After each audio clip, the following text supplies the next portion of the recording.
रीमा ने आंखें खोली और बड़ी फुर्सत से उठी। बाप रे, 8 बज गए। यह कैसे हो सकता है? मैं पिछले कई सालों से इतनी देर तक नहीं सोई हूँ। फिर आज यह कैसे हो गया? आज प्रीति की तो स्कूल गई। मोहित को अब ऑफिस के लिए देर हो जाएगी। फालतू में अब उनकी बातें सुननी पड़ेगी। वह सब तो ठीक है, लेकिन माँ जी, वह दिन भर कितनी बकबक करेंगी और मुझे इतनी देर कैसे सोने दिया उन्होंने? अब तक तो उन्होंने घर सिर पे चढ़ा लिया होगा। क्या हुआ होगा? रीमा जल्दी से उठने लगी। मोहित खुश चेहरे के साथ आया। वह भी तैयार होकर, गुड मॉर्निंग रीमा। रीमा, क्यों उठी तुम? सो जाओ ना आराम से। मैं आज लंच कर लूँगा ऑफिस में। सच कहूँ तो मुझे जाने की इच्छा नहीं हो रही है, लेकिन बहुत इम्पोर्टेंट मीटिंग है ना, मुझे इसलिए जाना ही पड़ेगा। पर मैं जल्दी आ जाऊँगा। शाम को बाहर जाएंगे घूमने। बाय। रीमा को बिना कुछ कहे मोहित ने उसे गले से लगा लिया और उसके माथे को चूम कर चला गया। रीमा झट से बाहर आई। किचन से कोई भी आवाज नहीं आ रही थी और वह बाहर आई तो पापा जी की थाली में इडली बड़े दिखाई दे रहे थे। सांभर से बहुत अच्छी महक आ रही थी, लेकिन वह पैकेट से सांभर नहीं निकाल पाए। यह लोग कंटेनर में ठीक से क्यों नहीं दे सकते? अगली बार कंटेनर घर से ही देना है। इस घर में मुझे एक चम्मच भी नहीं मिलता। पापा जी बोले, रुकिए जी, आप जरा, मैं निकाल देती हूँ। नहीं तो आप सांभर नीचे फर्श पे गिरा दोगे। मेरा काम बढ़ा दोगे आप। और आपके सामने ही तो चम्मच आपको ही देख रहा है, पर कैसे नहीं मिलता? क्या पता। एक काम करो, आप यह प्लेट लेकर टेबल में बैठो, मैं देती हूँ। सांभर और चटनी निकाल कर और धीरे बोले, जरा बहू कभी नहीं सोती इतनी देर तक। आज सोई है तो शांत रह नहीं सकते? आपकी आवाज़ से उठ जाएगी तो? बहू जब उठेगी तब दूंगी गरम करके उसे। उसका मनपसंद नाश्ता है। रीमा आश्चर्य से यह सब देख रही थी। अरे, बहू उठ गई तुम? क्यों उठी? चलो अच्छा हुआ उठ ही गई हो तो। तुम्हारे पापा जी तुम्हारी मनपसंद का बड़ा सांभर लाए हैं। गर्मा गर्म खा लो, फिर बाद में चाय पियेंगे साथ में। माँ जी ने सुमन को टेबल पर बिठाया। प्रीति कहाँ है? दिखाई नहीं दे रही, सुमन ने पूछा। अरे बहू, मैं उसे स्कूल पे बैठा कर आया हूँ। वह स्कूल गई, होशियार हो गई है ना। अब अपनी प्रीति जल्दी जल्दी करती है। वह अपने काम तकलीफ नहीं देती। वह अब, हाँ, बैग बहुत भारी है, पर उसकी वे लोग नहीं समझते कि बच्चे को इतना बोझ नहीं डालते। मुझे क्या बोली वह पता है? बोली, दादाजी, मैं बिग गर्ल हो गई हूँ अब, और गुड गर्ल भी। अब मैं आ जाऊंगी अकेले घर पे। आप मत आइएगा मुझे लेने के लिए। दादाजी पोती की प्रशंसा में मग्न थे। हाँ हाँ, मेरी बेटी समझदार हो गई है। सिर्फ दूध पीने को नाटक करती है और लगातार बड़बड़ करती रहती है। बस खाना ही ठीक से नहीं खाती। अन्नपूर्णा उसके पेट में इतनी ऊर्जा कहाँ से लाती है, क्या पता। अरे सीमा, खाओ तुम बड़ा सांभर, ठंडा हो जाएगा। और चिंता मत करो, मैंने प्रीति को पराठा करके दिया है। थोड़ा सा खाया और बाकी टिफिन पे ले गई। माँ जी बोली, क्या पापा जी? माँ जी, मुझे उठाना चाहिए था ना।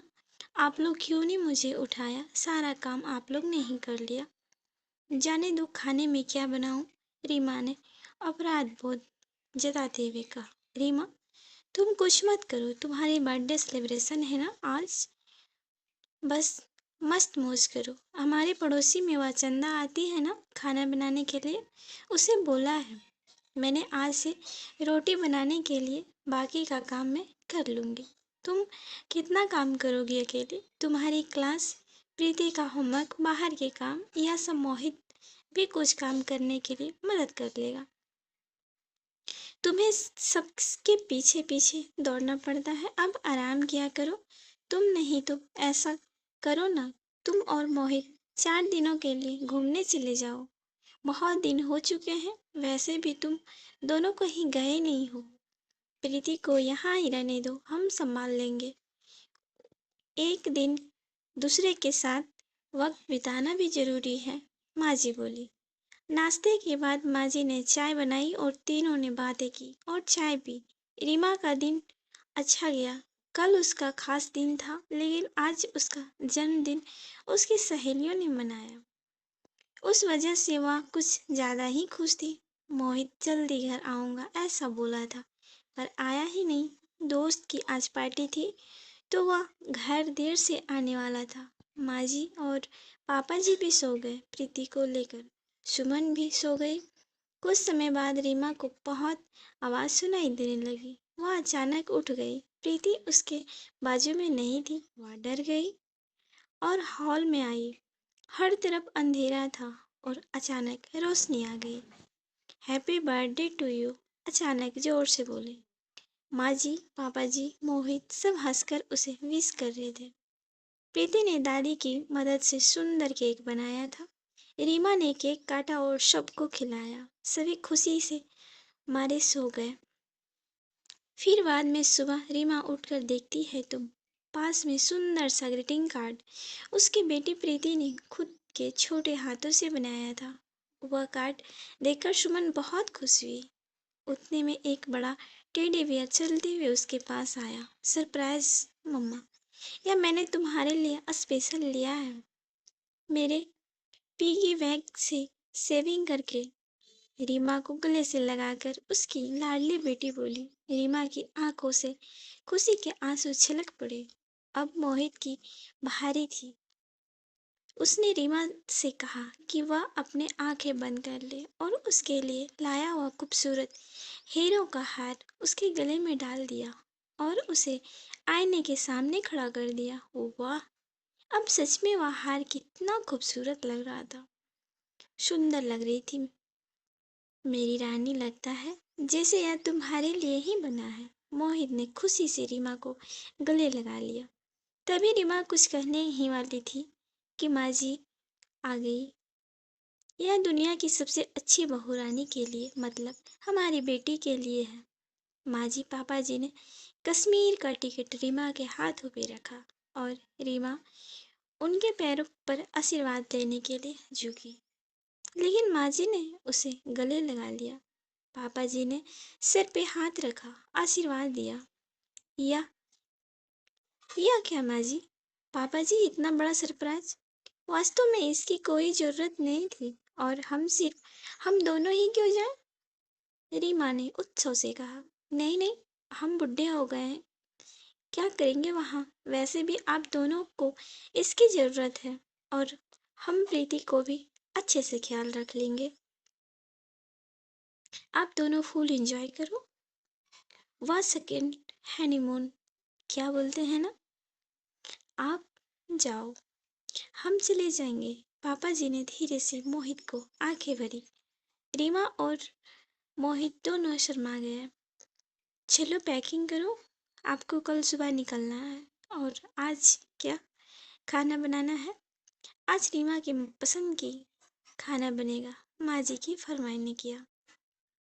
दिन आनंद में गया। शाम को रीमा की आरती करके माँ जी, पापा जी और उसे ढेर सारा आशीर्वाद दिया। रीमा इस प्यार से पूरी तरह अभिभूत थी।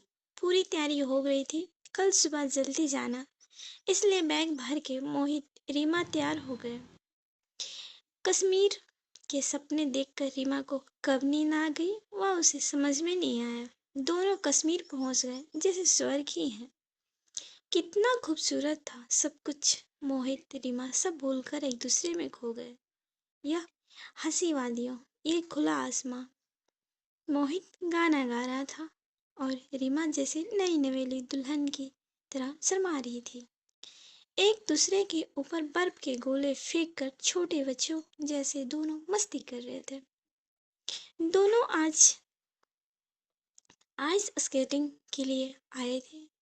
बर्फ में ठीक से खड़े होने में असमर्थ शुभन एक दूसरे को ठीक करने के दौरान अपना संतुलन खो बैठी और वह जोर से गिर पड़ी।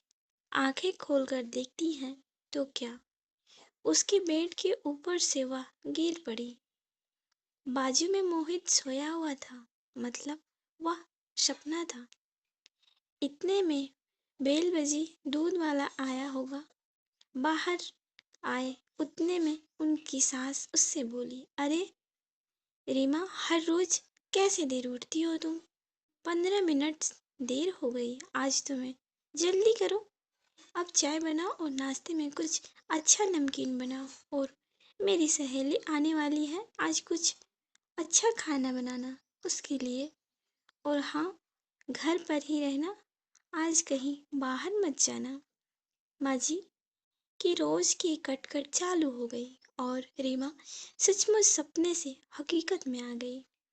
हमेशा की तरह हर कोई उसका जन्मदिन भूल गए थे। रोज रोज की भाग दौड़, घर के कामकाज, सास के ताने, ससुर की फरमाइश, पति की धुन पर नाचने और बेटे की लीला देखने में वक्त उसका दिन कब खत्म होता था वह उसे समझ में ही नहीं आता। जिंदगी भर दिन खराब लगने लगी, लेकिन कल उसने बहुत अच्छा दिन जिया।